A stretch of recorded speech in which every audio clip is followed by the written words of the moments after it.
бір сөз үшін қызын қалың малсыз тегін беруге мәжбүр болған әке. Ыстының жігіттері Дулат Сыпатай ауылының бой жетіп отырған қызын алып қашып кетеді. Ерегіскен Сыпатай ауылының жігіт желеңі қыз алып кеткен елдің 100-ден астам жылқысын айдап әкетеді.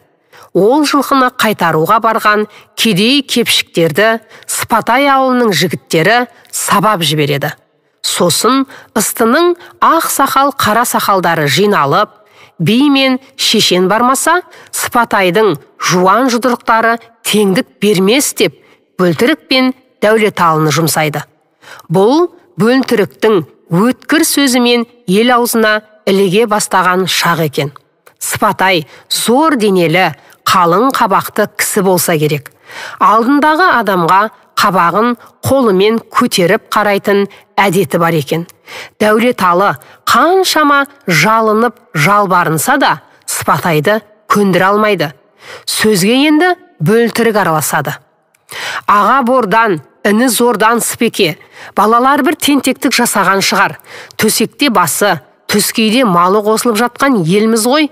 Қыз алатын жігіт сіздің ауылда да бар болар, болмаса туар. Қыздың қалың малы, 8 құлынды бие, 13 бойдақ, бір ат, бір түйе, ырым-жырымымен жетемес педі. Барымтаға кеткен мал ішінде кедейдің кер тайлақтары да бар. Ең болмаса, осыларды қайтарсаңызшы. Сыпатай қабағын қолымен көтеріп, мына заржағың кім? Дейді Дәулеталыға. Бұл ыстының Бөлтірігі ғой, дейді Дәулеталы.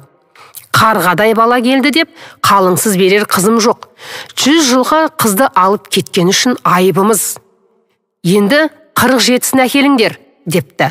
Сонда Бөлтірік, тұршының ақбас атанындай басың көкпеңбек болып отырып, бір қызыңды күбінің сырнайындай айналдырың-ау Сыпатай, депті. Сыпатай абыржып, Дәулеталы, мұнауыңның тілі жаман екен. Етімнен өтіп, сүйегіме жетті ғой. 47-сі құрысын, малыңды ал да қайт, деп жантая кетіпті. Ойнет.kz сайтынан алынды. Оқыған Гүлбибі Әбусайылқызы.